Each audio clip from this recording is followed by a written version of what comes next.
This is Arsenal. Odegaard, primeira trave, deu sobra. Nelson, dominou, bateu, golaço, golaço, virada, virada, gol!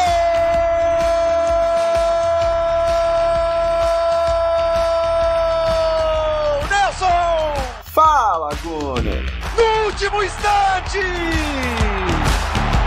Com Paulo Filho e Thiago Damulakis. When I lose a duel, I'm upset. When I lose the small side of games, I'm upset. Don't give in ever.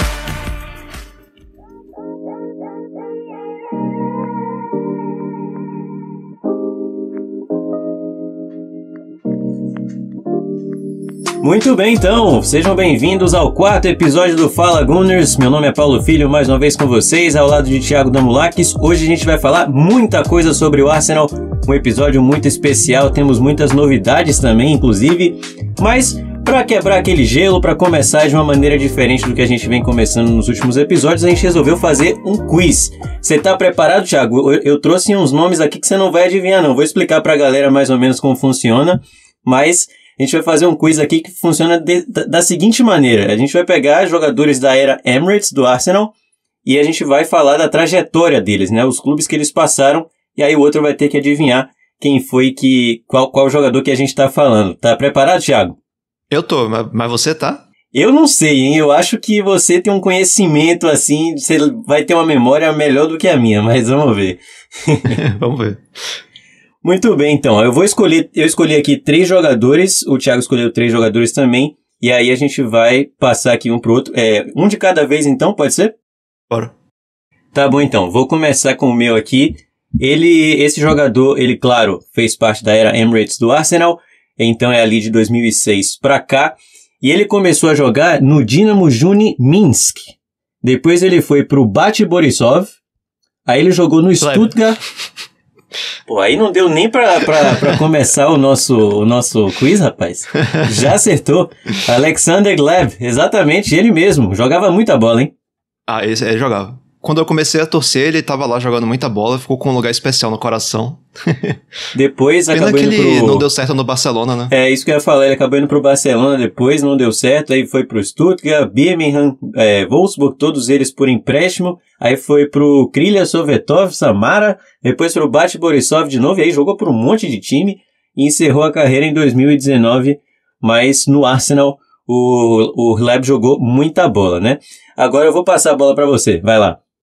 Tá, vamos lá. Esse jogador começou no Auxerre e depois já foi pro Arsenal. Aí, enquanto ele tava no Arsenal, ele foi emprestado para o Crystal Palace, para o Ajax, depois para o Charlton. E aí, depois do Arsenal, ele jogou pelo Toulouse, pelo Huddersfield Town e depois no Urartu, da Armênia. Rapaz, esse aí eu não faço ideia. Começou no Auxerre e foi pro Arsenal. Eu não vou saber. Aí teve 3 empréstimos diferentes enquanto ele estava no Arsenal. Crystal Palace, Ajax e Charlton. Cara, essa eu vou passar, eu não sei. Me dá só uma dica, uma posição. É atacante. Vixe. Bom, eu não vou perder eu não vou perder o tempo de vocês aqui, senão a gente vai ficar 1 hora pensando no jogador, eu não sei. Vou desistir. Tá bom, então eu deixo pra dar resposta no final. Tá bom, pra beleza. o pessoal poder ir pensando também. Beleza, então. Manda a sua Vou agora. pro meu próximo aqui. Ele começou jogando no Caen, da França. Depois ele foi pro Olympique Marseille. Depois pro Chelsea. Aí passou pelo Arsenal. Depois jogou no Tottenham e terminou a carreira no Perth Glory. E aí? Caen, Marseille, Chelsea, Arsenal, Tottenham e Perth Glory. Tá, deve ser um francês, então. Só que Okay. eu não tô me lembrando de Tá um no caminho francês certo. que tenha ido pra o... Eu não tô me lembrando de nenhum francês que tenha ido primeiro pra o Chelsea... Ou primeiro pro Chelsea, né? Primeiro pro Chelsea, depois Arsenal e depois Tottenham. E terminou na Austrália. Eu tô com vontade de dizer que foi Galá, mas eu tô na dúvida se foi ele mesmo. Foi ele? Acertou. Então, 2-0 pro Thiago. Os nomes que eu escolhi aqui foram muito fáceis, né? Mas vamos lá, vai pro próximo. Vamos lá, esse começou no Toulon, depois foi para o Monaco. Quando estava no Monaco foi emprestado ao Ajaccio, depois ele foi pro Lyon, para o Sevilha, aí sim ele chegou ao Arsenal e terminou a carreira no Bastia. Rapaz, minha memória tá muito ruim.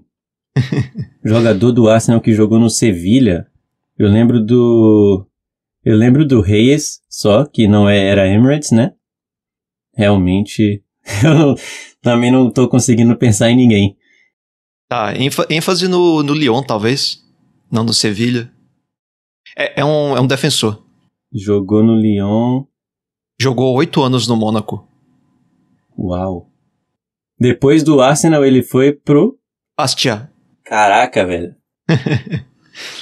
Não vou acertar, não. Desisto de novo. Tá bom, então no final eu digo. 2-0, tô sendo aqui humilhado, realmente não faço ideia de quem seja. Bom, vou pro meu último aqui, são 3 de cada. Vocês também participando, coloca aí já nos comentários aqui do... O Spotify, eles têm uma aba aí que vocês podem colocar comentários. Vão colocando aí o que vocês acham, as respostas de vocês aí do quiz.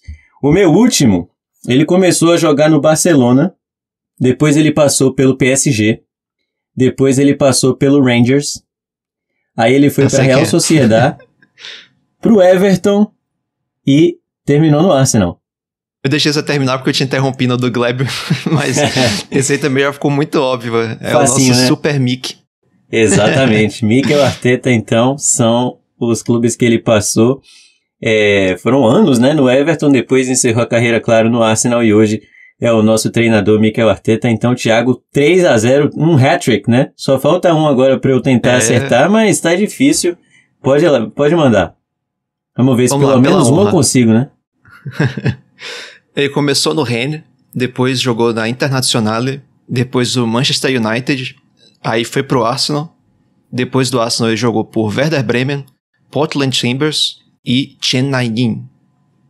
Repete só mais uma vez.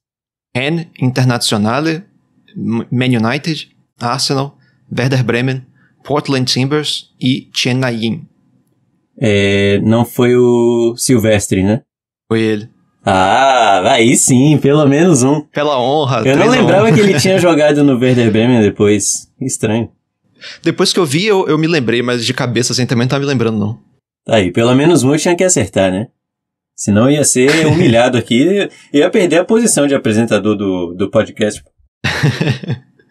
Eu passo a resposta logo, então, dos outros? Manda aí as respostas dos outros dois. O primeiro que jogou no Auxerre, depois no Arsenal, é o nosso grandioso Yaya Sanogo. Uau! Nossa, esse aí eu não ia lembrar nunca. E o outro que jogou... O outro jogou Toulon, Mônaco, Lyon, Sevilha, Arsenal e terminou no Bastia é o zagueiro Sebastián Squillati. Ah, verdade. Realmente eu não lembrei, mas... você falou do Lyon, né? Principalmente o Lyon. Agora, quando você falou o nome dele, veio na minha cabeça ele jogando pelo Lyon, mais até do que pelo Arsenal. Mas tá bom, pelo Arsenal a gente fez questão de esquecer, né? Exato. Exatamente, foram jogadores que não deram muitas lembranças positivas a gente, né? Isso. Eu acho que no meu caso aí, Arteta, claro, é o atual treinador, não precisa nem falar nada.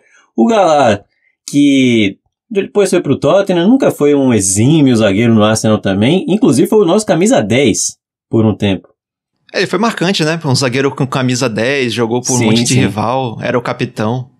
Tem uma carreira bem interessante aí, o William Galá, e o Alexander Gleb também tem uma grande história com a camisa do Arsenal, mas, portanto, esse foi aí o nosso quiz, e com vitória, claro, para Thiago por 3-1, e é isso, né? Espero que vocês tenham, se vocês acertaram, manda pra gente no Twitter ou no Instagram, pra ver se vocês acertaram também aí alguém do nosso quiz, beleza? Então, esse foi o nosso quiz, e agora nós vamos para o Plantão Gunner.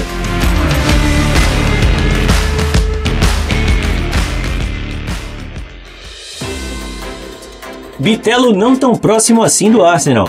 Fabrício Romano diz não ter certeza de que as negociações pelo meia do Grêmio estão tão avançadas quanto alguns sugerem. Rice fala sobre a demanda tática no Arsenal. É uma loucura. Já estou vendo futebol de uma forma completamente diferente. Você acha que sabe de futebol enquanto vai crescendo e quando joga, mas quando conhece treinadores como Mikel, você se dá conta de que na verdade não sabe de nada. Arteta diz para o torcedor ficar tranquilo sobre um meio possivelmente menos físico. Aspas para ele: vamos ter que achar o equilíbrio, mas um ano atrás, Granit jamais poderia jogar de meio atacante. Se referindo especificamente sobre o jogo contra o Manchester United, continuou: foi a primeira vez que esses 4 jogaram por dentro. 3 deles nunca haviam jogado pelo Arsenal, então 3 dos 4 nunca haviam jogado entre eles. Então, tranquilo. Depois completou: o bom é que temos opções. Se precisarmos ter um meio mais físico, podemos ter um meio bastante físico. Lembrando que os 4 mencionados por Arteta foram Timber, Rice, Havertz e Odegaard. Elenco insustentável? Temos 30 jogadores, o que é insustentável. Disse Arteta que em abril de 2022 havia revelado que 22 jogadores de linha e 3 goleiros é o ideal. Será que ele ainda pensa assim? Trust de saída para o Rangers? Por falar em saídas, de acordo com informações do Ibrox Noise, o Rangers fez uma proposta de 3 milhões de libras pelo zagueiro Austin Trusty. O Arsenal, porém, o avalia em 5 milhões. Lesões. Após o jogo contra o Barcelona, Arteta revelou que Balogun não jogou porque sofreu uma lesão no pé, já Rice ficou de fora por precaução e Zinchenko sofreu uma nova lesão muscular, mas deve voltar em breve. Elneny ainda se recupera de lesão, e assim como Zinchenko, foi um dos 3 que não chegaram a jogar no tour pelos Estados Unidos, junto com o goleiro Runarsson. Estátua para Arsène Wenger. É isso mesmo, o Arsenal revelou nesta sexta-feira uma estátua para Arsène Wenger do lado de fora do Emirates Stadium, e ele vai ser o convidado de honra na partida contra o Monaco, clube que ele inclusive também treinou, na quarta-feira, dia 2 de agosto, pela Emirates Cup. E para fechar o plantão Fala Gunner de hoje, temos o lançamento da revista Fala Gunner, a primeira edição da revista digital do Fala Gunner, nesta terça-feira, dia 1º de agosto. Está imperdível e a gente vai falar um pouquinho mais sobre isso daqui a pouco. Este foi o plantão Fala Gunner.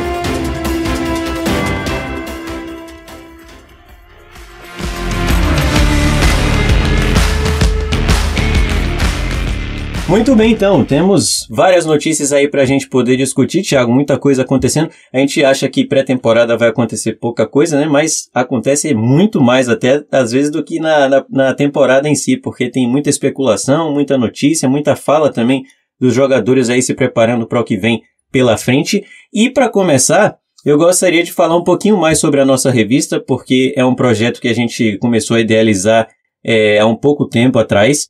E é um sonho, né, que a gente tinha com certeza de fazer, e a gente percebe que tem pouca mídia escrita do Arsenal no Brasil, e por isso a gente resolveu fazer isso não só porque era algo que a gente queria muito, mas também porque a gente quer que vocês tenham acesso também a um conteúdo legal, a um conteúdo que é bem escrito, bem informado, e eu tenho certeza que a revista vai ser um grande sucesso aí com todos vocês. A revista está muito legal, não é porque a gente que fez, porque realmente é um trabalho que deu muito trabalho para fazer, mas também é um trabalho que a gente se dedicou bastante. Tem muita informação, vocês vão ficar por dentro de tudo. Tem uma entrevista exclusiva que a gente conseguiu com um torcedor do Arsenal, um influencer de redes sociais que a gente conseguiu, que torce para o Arsenal, então tá muito legal também. Tem muitas coisas, a gente falou muito sobre a expectativa para a temporada nessa primeira edição. Então, assim, tem muita coisa legal na revista. Eu sei que eu tô me repetindo aqui, mas é porque eu tô muito empolgado para poder fazer logo esse lançamento. O podcast, claro, tá saindo na segunda-feira e a revista vai ao ar na terça-feira, um dia depois, amanhã. Então, vocês já vão ter acesso à revista, a primeira edição da revista Fala Gunner. E é isso, né, Thiago? Foi um trabalho muito legal. Cara, tá muito bonita a revista, velho. Tá de primeiro nível, tá uma coisa profissional mesmo. Acho que o pessoal vai gostar. E a gente conta, é claro, com a ajuda de vocês aí para poder divulgar o máximo possível. De novo, foi uma coisa que deu muito trabalho para fazer e a gente tá disponibilizando para vocês de graça. Então, realmente, o que a gente conta é com a ajuda de vocês para fazer essa divulgação, porque vai ajudar bastante. Muito bem, falamos aí da revista Fala Gunner, vamos falar agora sobre as outras notícias que a gente acabou comentando aí no plantão. Você quer falar sobre o que primeiro, Thiago? Vamos falar sobre o Bitelo? Pode ser. Eu acho que não vai rolar não, né? Eu tenho muitas dúvidas se isso vai acontecer mesmo. Agora, o Romano não descartou, né? Então, assim, pode ser que aconteça, mas eu não boto fé não, sinceramente. Por coisas que eu já comentei em outro episódio, né? Que ele é um jogador que já tá com 23 anos, se não me engano. E agora que ele começou a se destacar no Brasileirão. Então, realmente é um negócio que não me parece fazer muito sentido. Porque o Arsenal vai estar disputando Premier League, disputando ir longe na Champions League. Se o Arsenal realmente quisesse pegar um jogador com esse estilo do Bitelo para essa posição, não faria mais sentido contratar alguém com a experiência europeia já? Exato, eu também acho. E o estilo dele é parecido com o do Smith Rowe também, pelo que eu pude ver assim mais ou menos por cima do Bitelo, porque eu não conheço muito ele. É mais uma questão de espaço, né, no elenco. Inclusive, é uma outra coisa que a gente comentou nesse plantão, é o tamanho do elenco do Arsenal, né, que tá muito grande, então a gente tem que nesse momento se preocupar mais em se desfazer de alguns jogadores até do que de contratar, né? Com certeza. Você vai passar aí os jogadores? A gente tem nesse momento 35 jogadores no elenco principal. Então, é um elenco muito grande, né? Geralmente os elencos têm o quê? 25 jogadores? No máximo. E, inclusive, a Arteta falou, né, que esse era o ideal pra ele. Ele disse assim em 2000 e... Foi ano passado, né? Se eu não me engano que ele falou isso. Que o elenco ideal pra ele eram 22 jogadores de linha e 3 goleiros, ou seja, 25. Que é o padrão, geralmente. Eu até fiz uma relação aqui de quais são esses jogadores que estão sobrando, digamos assim, no elenco, né? E tem 8 que provavelmente vão sair, né? O goleiro Runarsson, aí o Holding, o Cedric, o Lokonga, o Trusty, o goleiro Okonkwo, o Nuno Tavares e o PP. Aí se vai sair por empréstimo ou em definitivo é outra questão, mas assim, não devem continuar no elenco para a temporada. Esses 8. Aí ficariam 27, ficariam 27. E tem outros 5 que também tem rumores de sair, né? Que é Tierney, Partey, Balogun e Marquinhos. Só que aí também se saírem todos esses, aí já fica jogador de menos, né? Mas também tem 7 jogadores da base que precisam de espaço, né? Aí eu destaquei aqui o Kozia Dewberry, que foi para o Tour nos Estados Unidos, né? Foi o único jogador da base que foi para o Tour. Tem o Enuaneri, tem o Charlie Patinho, tem o Lino Souza, tem o Walters, o zagueiro, tem o Norton Cuffy, lateral direito, tem o Lewis Skelly. Então, tem que ver no final como é que vai ficar, mas esses 8 que eu falei primeiro, assim, é muito provável que saiam. Sim, eu também acho. Eu acho que, desses 8 que você falou, acho que o único que talvez tenha uma chance de ficar é o Rob Holding, mas, não que eu queira, né? Mas, assim, como ele participou da temporada passada e tudo, se o Arsenal não receber uma proposta que seja boa, né? Se for do nível da proposta que foi enviada pelo Besiktas, eu acho que ele vai ficar o único que tem chances, talvez, de ficar. Mas os outros, realmente, ou o Arsenal vai conseguir vender em definitivo, ou vai ter que acabar emprestando de novo, né? Porque eles não vão ter tempo nenhum de jogo. Tem uns jogadores aí que não tiveram muito interesse, né, de lugar nenhum. É o caso do Cedric, do Lokonga, do Holding, do Runarsson também. Isso aqui é difícil, né? Exato. Porque desses aí, vários deles não tiveram interesse de clube nenhum. Aí fica difícil, realmente. Eu acho que eles vão acabar sendo talvez emprestados aí para um time de Championship ou alguma liga mais inferior, realmente. Porque nesse momento a grande dificuldade do Arsenal é de achar mercado para conseguir negociar esses jogadores em definitivo. Já os outros que você falou, eu não sei, eu acho que o Marquinhos também deve ser emprestado novamente, porque eu não vejo ainda, apesar de eu gostar dele, eu gosto do Marquinhos, né, eu já falei isso em outro episódio, mas eu acho que ainda não há espaço para ele nesse elenco atual, e se ele quer jogar, se ele é um cara que quer minutos, não vai ser no Arsenal que ele vai conseguir, a não ser que tenha alguma, 2 lesões na posição dele. Já o Balogun, a gente tá nessa situação de não saber ainda o que vai acontecer. O Partey me parece cada vez mais que vai ficar. Sim. A gente, inclusive, tem coisas boas para falar sobre ele nessa última partida contra o Barcelona. E o Tierney é outro que jogou muito bem na pré-temporada.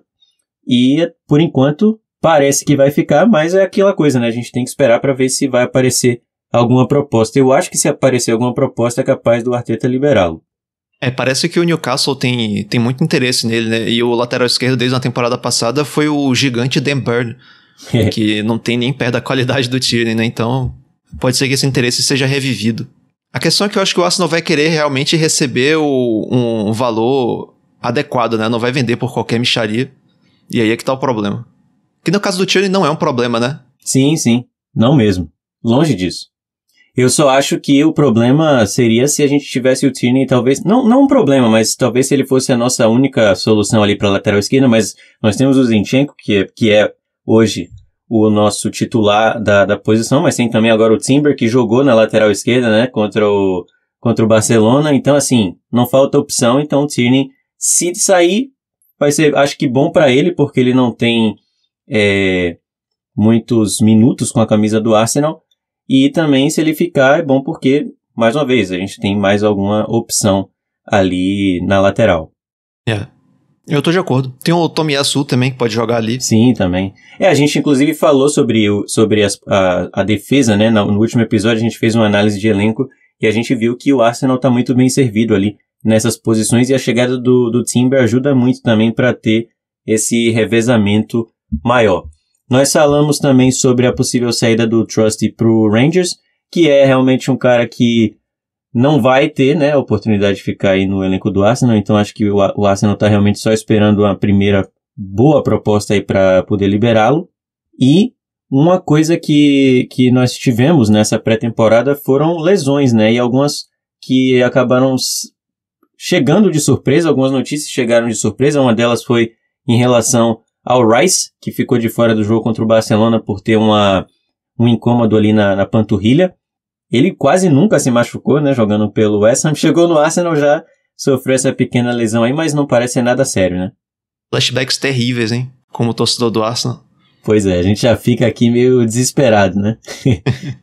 O Zinchenko teve também uma outra lesão, uma nova lesão muscular. Ele não jogou no Arsenal ainda nessa pré-temporada, só deu entrevista, mas jogar que é bom, ele ainda não entrou em campo. Inclusive teve o chá revelação do bebê dele agora lá no Emirates, né? Foi muito legal. Inclusive o anúncio, o Zinchenko vai ter mais uma filha, ele já tinha uma, agora vai ter mais uma filha. O anúncio foi feito lá no Emirates Stadium. E o Balogun também não participou do jogo contra o Barcelona com uma lesão no pé, como a gente falou. Foram essas 3 lesões, mas nada que preocupe, assim, a longo prazo, né? Não, inclusive o Balogun a gente nem sabe se vai continuar no clube, então é ruim pra ele, né, que não teve a oportunidade de mostrar serviço, mas para o clube acho que não muda muita coisa, porque ao que tudo indica, Gabriel Jesus e Nketiah tem prioridade na posição. E o Rice também, o bom é que como o Partey tá no elenco e tá parecendo que vai continuar, então o Rice não poder jogar também não faz tanta diferença. Mas eu diria que ele provavelmente vai jogar contra o Monaco na quarta-feira. Lembrando que a gente ainda tem um jogo contra o Monaco pela Emirates Cup, que inclusive vai ser uma homenagem a Arsène Wenger, como a gente falou no plantão, o lançamento a inauguração, né, da estátua para ele, que inclusive já estava merecendo há bastante tempo. Acho até que o Arsenal demorou um pouco para fazer essa homenagem, porque ele já saiu do clube, já tem o quê? Umas 5 temporadas pelo menos, né? Ou até 6, não tenho certeza, mas já estava merecendo... Essa é a 6ª, né? Porque foram 2 com o Emery e com a Arteta já foram 3. A 4ª? Tá indo pra 4ª agora, né? Acho que sim. Então é isso.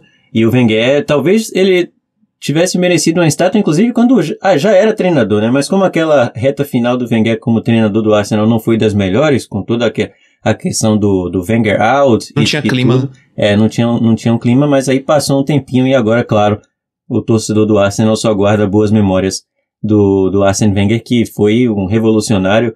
Não tem nem palavras aqui para descrever o que foi o Arsène Wenger, que parece que é um cara que nasceu para isso, né? Até o nome dele tem Arsenal no meio. Então, parece que um foi feito pro outro realmente, e ele foi um cara que mudou não só o Arsenal, mas mudou também a Premier League. Então aqui estão os nossos agradecimentos ao Arsène Wenger, porque também é responsável, porque hoje eu sou torcedor do Arsenal, porque você e porque muita gente também que está escutando aqui o podcast torce pro Arsenal, porque, é claro, se apaixonou por esse estilo de jogo bonito que o Arsenal sempre teve, mesmo não conquistando títulos por muito tempo, nunca deixou de jogar bonito, né? Isso foi uma coisa que sempre me pegou, uma coisa que sempre fez com que eu continuasse ali acompanhando e torcendo pro Arsenal. Com certeza. A gente falou, o Arteta falou sobre o meio de campo. A gente teve o jogo contra o Manchester United que a gente comentou no último episódio, e foi um jogo muito físico, um jogo que não parecia ser um jogo de pré-temporada. Inclusive, a gente vai falar sobre o jogo contra o Barcelona, que também foi nesse nível aí, ou talvez até pior. Mas ficou essa dúvida se o Arsenal... Eu gostaria de deixar registrado aqui, inclusive, a minha crítica a essa coisa de botar clássico em amistoso de pré-temporada. Realmente faz um pouco... Eu acho que, assim, pro entretenimento, pra talvez a audiência e tudo, eu acho maravilhoso. Mas, com certeza, não é das ideias mais inteligentes na questão física, né? Na questão de lesões e tudo mais. A galera não tá tirando o pé, não. Não mesmo, Araújo e Lisandro Martínez que eu digo.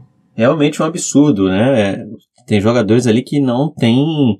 Parece que não tem noção mesmo do que estão fazendo, em qual situação estão. Levam todo o jogo como se fosse uma final de Copa do Mundo.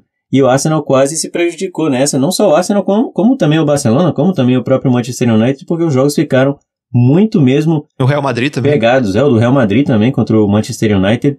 Então não tá muito legal, não. É legal de ver o clássico em si.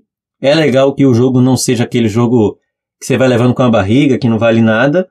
Mas ao mesmo tempo também não dá pra ser 8 ou 80, né? Não dá pra ser muito fraco, mas também não dá pra ser muito forte, não dá pra ser muito físico como foram esses jogos do Arsenal no tour pelos Estados Unidos. E o Arteta falou sobre o meio-campo, como a gente falou pra gente ficar tranquilo, né? E falou que é uma questão de tempo. E eu acho também, que é uma questão de tempo do meio de campo se adaptar, dos jogadores se adaptarem entre eles assim, se entrosarem. Eu acho que tá faltando isso realmente. Então eu não tô preocupado quanto a isso. Não, também não. Acho até que a preocupação com o meio de campo ser menos físico sem o Xhaka é uma preocupação genuína. Mas o Arteta até deu uma resposta safa, né? Que ele falou, o que você tá chamando de físico? Porque o Havertz tem 1,91. Então... Se for a altura, ele é mais físico do que Xhaka. Mas eu acho interessante que a Arteta tem falado muito sobre Havertz. Eu fico com a impressão de como eu tava chamando mesmo o Havertz de um jogador de projeto. O Arteta sempre dá a entender que o Havertz vai evoluir e tal, que não é a versão que a gente vê dele hoje não é a versão que o Arteta tem, visualiza, né? Visualiza. Aí ele inclusive comentou, né, que fisicalidade também é sobre correr por trás do atacante, dar tackles. E aí ele falou, Kai vai se adaptar com as qualidades que ele tem, isso é certo. Eu acho também que ele vai acabar se adaptando. Quanto tempo vai demorar para isso acontecer, não sabemos. E eu acho que a gente até pode ter uma preocupação genuína de que demore um pouco para isso acontecer. Mas a gente tem que dar crédito a Arteta, né? Porque ele se provou merecedor disso. Sem dúvida. E agora, vamos falar sobre o jogo contra o Barcelona, que foi o que movimentou realmente essa última semana. Foi o último jogo do Arsenal no tour pelos Estados Unidos. Foram 3 jogos, né? O Arsenal venceu os All-Stars da MLS por 5-0, não foi? Foi 5-0. Depois teve a derrota para o Manchester United por 2-0. E agora fechou o tour com a vitória para cima do Barcelona por 5-3. Num jogo que parecia não só um jogo de Champions League, como o Xavi falou, mas parecia um jogo de final de Champions League. Porque realmente nenhum dos jogadores tirou o pé. E foi um jogo físico do início ao fim, foi um jogo que tiveram algumas faltas duras ali, principalmente no primeiro tempo já. Nos primeiros lances já dava para ver que as coisas não iam caminhar muito bem. O árbitro não me pareceu muito naquele clima ali de que o jogo estava sério, então ele talvez tenha perdido um pouco o controle das coisas. Mas, apesar de que, ao mesmo tempo, eu acho que ele não tinha que ter muito controle, assim, porque era um jogo de pré-temporada, e num jogo de pré-temporada você geralmente não leva tanto a sério assim. Sim. Mas deu pra perceber que o Barcelona não tava lá a passeio a partir do primeiro minuto, né? Quando o Araújo deu aquela entrada no Gabriel Jesus. E a partir dali o jogo começou a tomar uma outra cara. O Arsenal não deixou barato também, falou, vocês vão jogar desse jeito, a gente vai jogar também. E ficou assim. Tivemos muitos lances ríspidos, muitas entradas, não foi só essa do Araújo. E para terminar, o Arsenal acabou vencendo aí por 5-3. A gente vai falar, claro, dos gols também que foram marcados.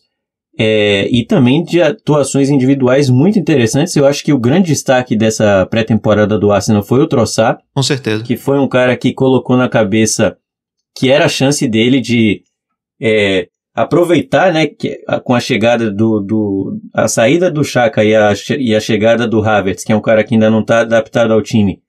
O Trossard viu essa chance aparecer, ele falou, eu vou pegar essa chance para mim e vou dar o máximo aqui para poder conseguir impressionar o Arteta. E eu tenho certeza que ele conseguiu porque foi o principal nome do Arsenal na pré-temporada. Não só contra o Barcelona, mas em todos os outros jogos. Até contra o Manchester United, que o Arsenal não jogou bem, ele jogou bem também. Sim, sim. Não tem como discordar disso. É disparado o destaque da pré-temporada. Tivemos também uma boa atuação do Partey, que começou jogando, inclusive, né? Porque o Rice teve o incômodo na panturrilha e nem no banco ficou. O Partey jogou 70 minutos ali, mais ou menos, e foi muito bem. Tivemos o Timber na lateral esquerda, que foi muito bem também. Depois o Tierney entrou no lugar dele e também jogou bem. Os dois zagueiros achei sólidos ali, nada a comentar, assim... Saliba jogou muito. Negativamente. O Saliba, inclusive, fez um lance ali a la Zidane na defesa, né? É impressionante. O Odegaard teve uma partida ok, acho que nada demais, assim, mas também não teve uma partida abaixo. O Havertz, que ainda me parece um pouco perdido ali no meio campo, mesmo assim tem provado ser um cara que tem um faro de gol, né? Sabe se posicionar muito bem ali na área e marcou mais um gol nessa partida. O Saka, a gente dispensa comentários, apesar do pênalti perdido, continua sendo a grande arma ofensiva do Arsenal ali pelo lado direito. E o Gabriel Jesus não teve uma partida tão boa assim, não tenho nada a destacar sobre ele. O que você achou? Achei que o Gabriel Jesus teve uma partida mais física, né? Que é uma coisa legal de se ver. Ele trombando com os zagueiros e tentando dividida pra escorar. Inclusive o gol do Trossard foi assim, né? Sim. Ele atrapalhou o zagueiro que acabou cabeceando no pé do Trossard. Acho que me pareceu ter sido uma evolução. E é um cara que se doa pro time, né? E ele viu que era um jogo que tava ficando físico, um jogo que tava ficando difícil e fez ali exerceu bem também o papel dele. O jogo começou com o Barcelona fazendo o primeiro gol com o Lewandowski, mas aí o Arsenal empatou logo depois com o Saka e aí já conseguiu um pênalti depois e o Saka acabou perdendo, chutou pra fora. Depois o Rafinha fez o segundo gol numa falta que bateu no Odegaard e acabou enganando o Ramsdale. Aí o Arsenal empata com o Havertz. Depois o Trossard fez o terceiro e o quarto. Belos gols, inclusive. Aí o Barcelona diminuiu já no finalzinho com o Ferran Torres e o Fábio Vieira marcou o quinto. Belo gol também, por sinal. Chute de fora da área ali para fazer o quinto gol. Isso já depois dos acréscimos foi quando o jogo foi praticamente o último lance da partida.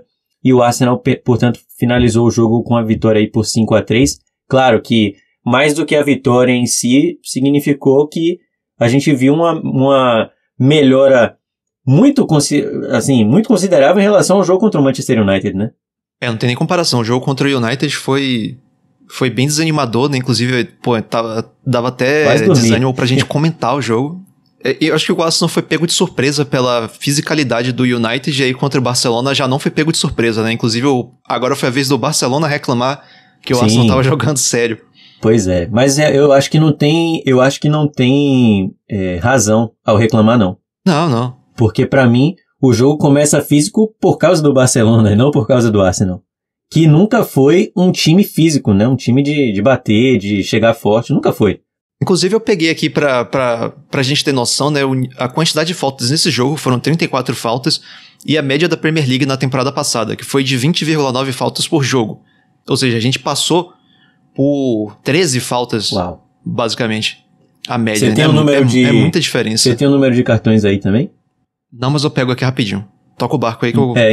Enquanto o Thiago vai procurar o número de cartões, uma coisa que chamou bastante atenção depois do jogo, né, foi a declaração do Xavi falando que ele comentou com o Arteta no final do jogo que os dois times acabaram levando a sério demais a partida, que acabou ficando um jogo muito físico, ficou parecendo um jogo de Champions League, foram palavras do Xavi, inclusive, depois do jogo, mas reclamou da intensidade do Arsenal depois do jogo e de novo, eu não acho que ele tenha o direito de reclamar porque quem começou com toda essa fisicalidade, com todas essas entradas mais acima do tom foi o Barcelona com o Araújo, principalmente depois da entrada dele no Gabriel Jesus, e realmente foi uma coisa que acabou acontecendo naturalmente, né? O jogo começou daquele jeito ali e não tinha mais como ir por outro caminho. Eu acho que o Arsenal só entrou no ritmo do Barcelona, no ritmo físico. Então, eu acho que o Xavi não tinha motivo para poder reclamar da intensidade. Primeiro ele tem que ver com os jogadores dele, né? Inclusive na segunda entrada do Araújo, né, que foi no Havertz, o Havertz dá um nó da vaca no jogador do Barcelona, aí o Araújo acho que vai lá pra descontar e dá um carrinho fortíssimo e já se levanta irritado, dá um chutão na bola. Sim. Que o árbitro acha que vai bater nele e ele tenta desviar. Um lance engraçado, inclusive.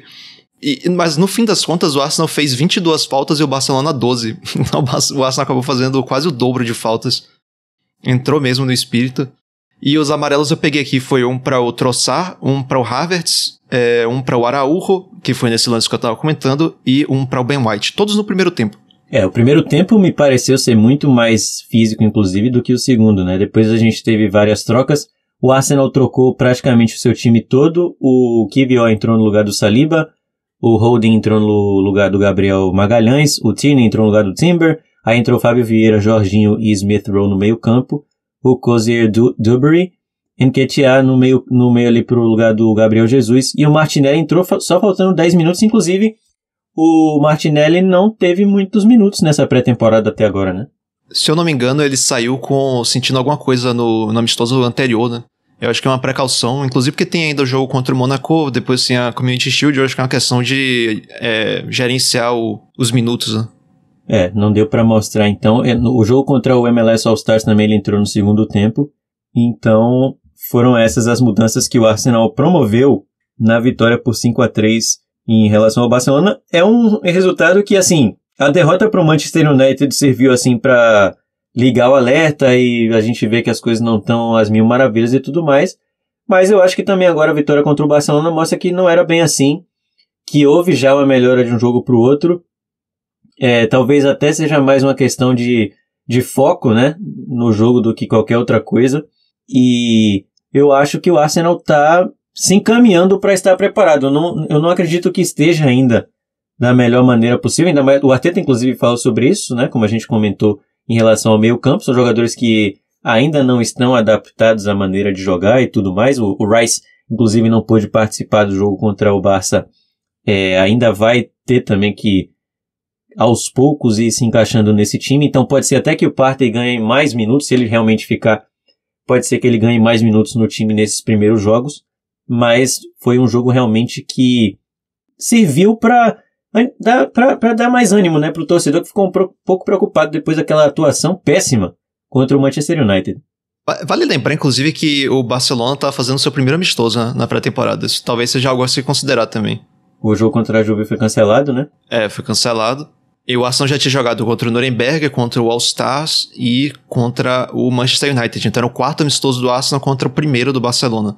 Tem que levar isso em consideração também, né? O nível físico estava diferente. Sim, o Barcelona vai jogar contra o Real Madrid agora nesse final de semana. A gente está gravando esse podcast no sábado.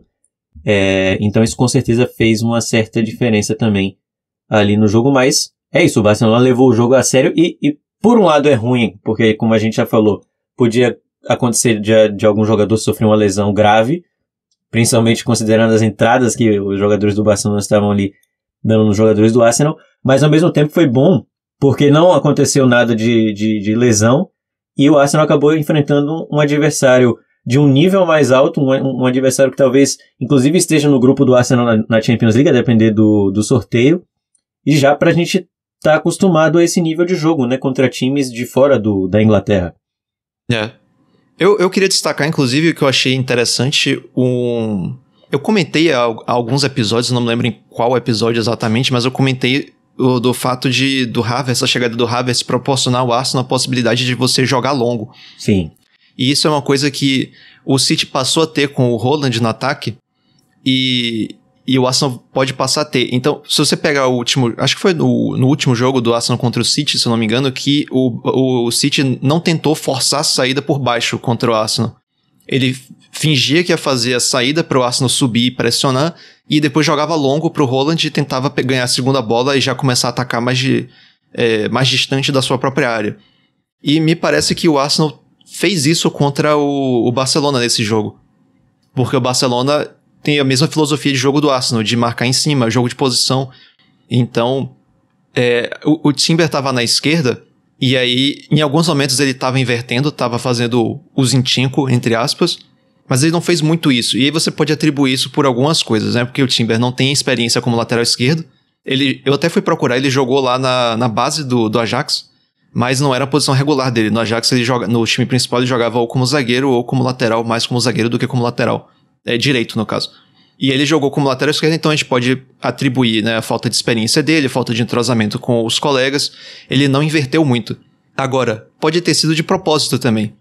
Porque o Rafinha era o jogador mais perigoso do ataque do Barcelona. E aí a gente se lembra do jogo contra o Liverpool, por exemplo, que a Arteta colocou o Tomiyasu para marcar o Salah e deu muito certo, né? O Salah não fez nada naquele jogo. O Tomiyasu conseguiu anular ele. E o Rafinha também não fez nada nesse jogo. O Timber conseguiu anular ele. Rafinha fez um gol de falta, não foi com bola rolando. E depois o Arsenal tomou um gol pela direita, mas o Timber não tava mais jogando. Quem tava era Tierney com o Kiwior na esquerda. E, inclusive, o primeiro gol do Trossard saiu assim, né? O Arsenal posicionado como se fosse sair por baixo, aí o Ramsdale dá o cobra direto lá pra cima. Aí o Gabriel Jesus tenta escorar, no fim, quem parece que toca na bola é o zagueiro do Barcelona.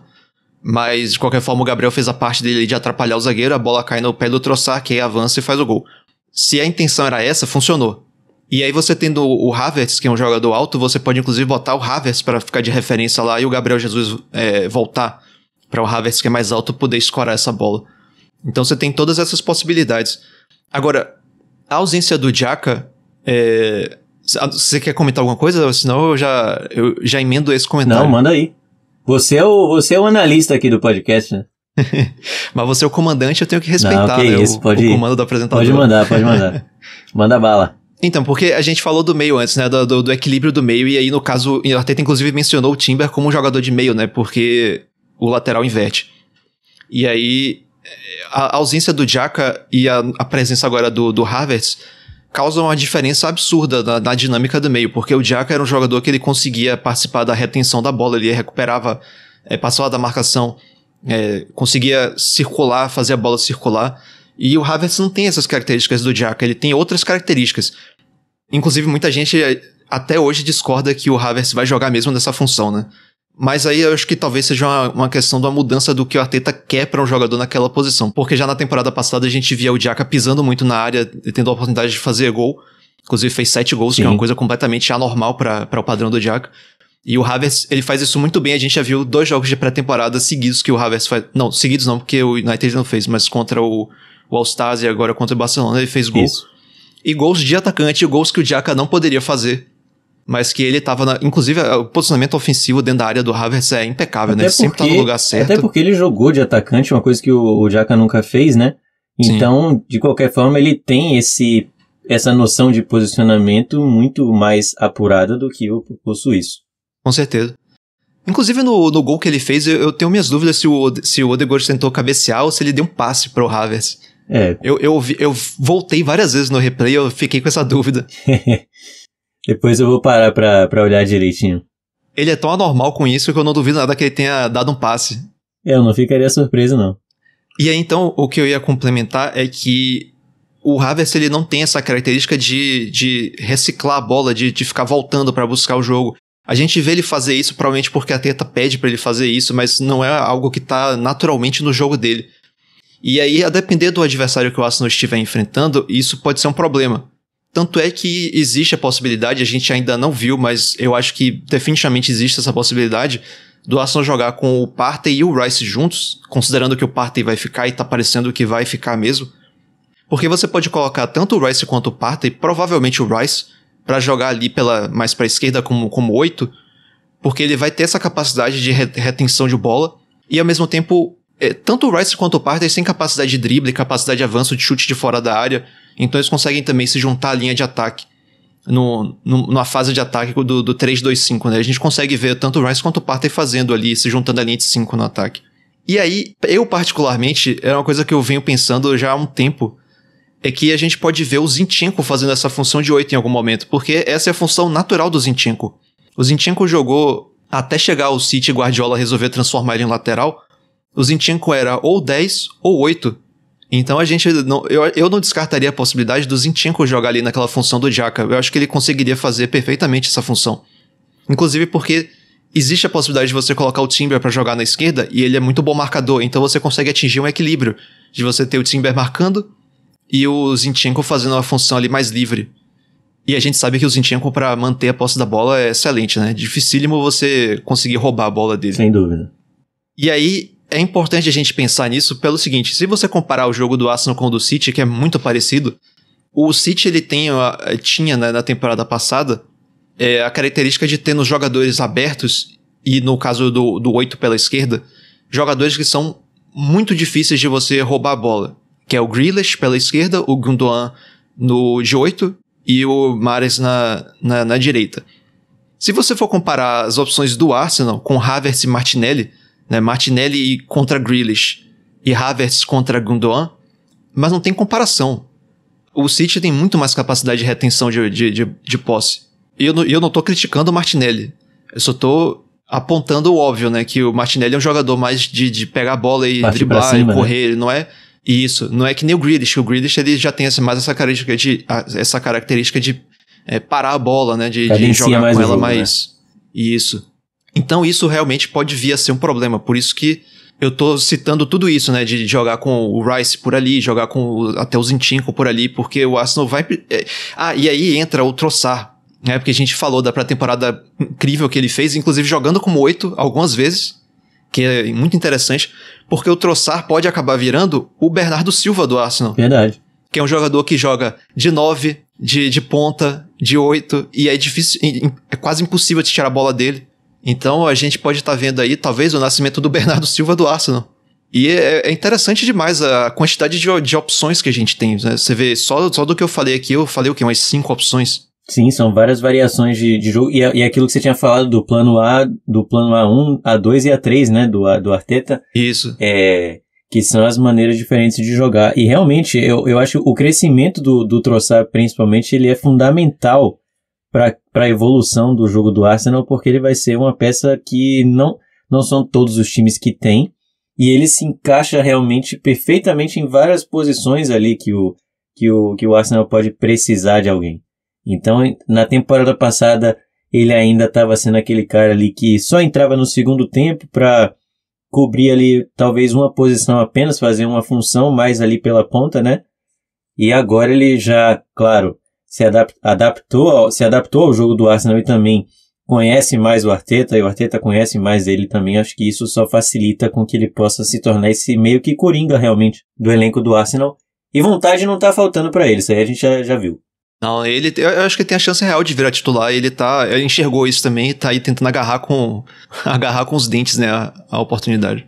Se o Arteta está considerando realmente o que ele está vendo na pré-temporada, eu não tenho dúvida de que pelo menos contra o Nottingham Forest na primeira rodada, o Trossard vai ser o titular. E também contra o Manchester City na Community Shield, né? Contra o City, eu acho que, considerando o adversário qual eu não vejo muita chance do Havertz começar como titular. Uhum. Porque senão o Arsenal não vai ter chance de conseguir controlar o jogo. Então, Trossard contra o City, isso. Eu acho que, como 8... é quase certo. Tem uma grande chance aí o Trossard realmente de virar um titular de vez desse time do Arsenal. E aí o bom é que a gente tem como outra opção o Havertz, né? E você com um elenco desse, aí a gente começa a se aproximar do Manchester City realmente, que é um time que tem ali 2 ótimos jogadores por posição. E eu acho que o que tá faltando pro Arsenal não sonhar, porque na temporada passada a gente já sonhou com o título, mas ver o título como uma realidade é essa questão de você ter 2 jogadores que vão fazer não o mesmo papel, mas vão desempenhar as funções no mesmo nível em todas as posições. É o que talvez faltou para o Arsenal na temporada passada, da mesma maneira que as lesões que as lesões fizeram um grande estrago no elenco do Arsenal na temporada passada, pode ser que nessa elas não tenham tanto impacto assim, a não ser que se machuque aí metade do elenco, né? Mas não vejo isso acontecendo. O Arsenal finalmente consertou esse aspecto, né? Exatamente. E então é isso, falamos sobre o jogo do Arsenal em Barcelona, que foi um bom jogo aí que tivemos no meio da semana, inclusive o jogo bem tarde, né? Atrasou o jogo, o Arsenal teve um problema de logística para chegar no estádio e por isso o jogo começou mais tarde ainda do que era. Se não me engano começou meia-noite, passou um pouco de meia-noite. Foi até as 2 da manhã, mas pelo menos valeu a pena ficar acordado até tarde dessa vez, né, Thiago? Valeu.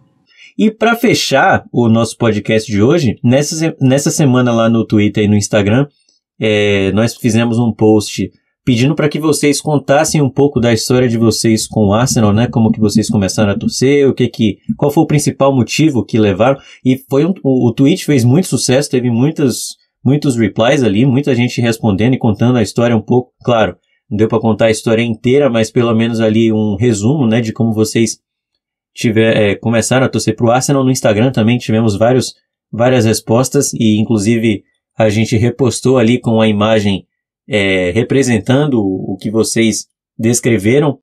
Então eu escolhi aqui 6 histórias que vocês contaram lá no Twitter, já que no Instagram a gente fez essa meio que homenagem, né, repostando as respostas de vocês com a imagem. Eu resolvi trazer para o podcast aqui as histórias do Twitter e eu vou ler aqui rapidinho, começando com o Arsenal Stats, que é uma página bem legal sobre o Arsenal no Twitter. No X.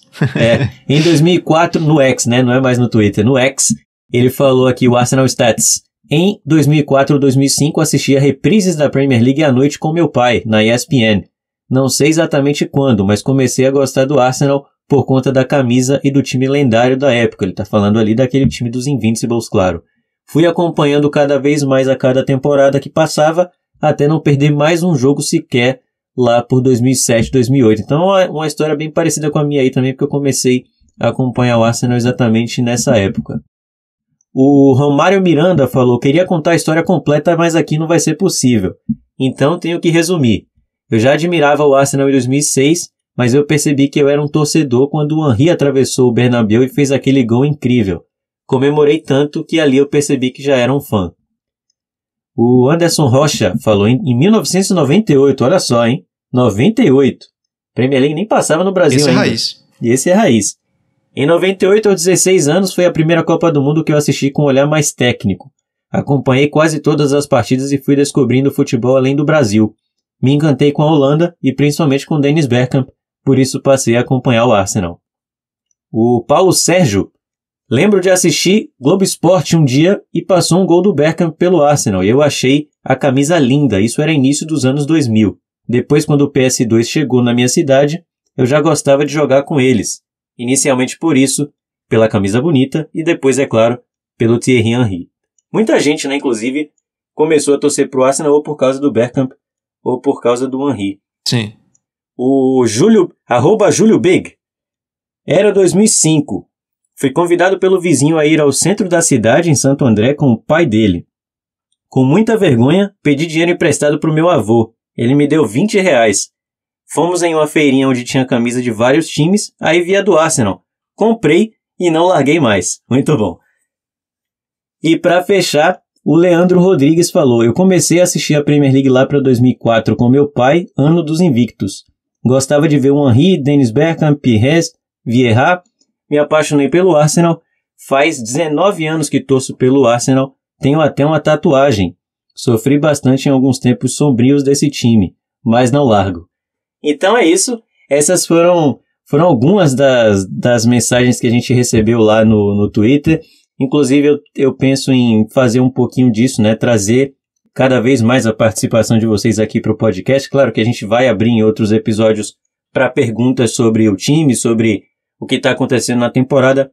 Mas nessa semana, então, tivemos essa ideia aí de, claro, resgatar um pouquinho da lembrança, da memória de vocês em relação ao Arsenal, aquilo que fez com que vocês se tornassem torcedores, assim como eu e o Thiago. Eu sei que muita gente aí tem muita história legal.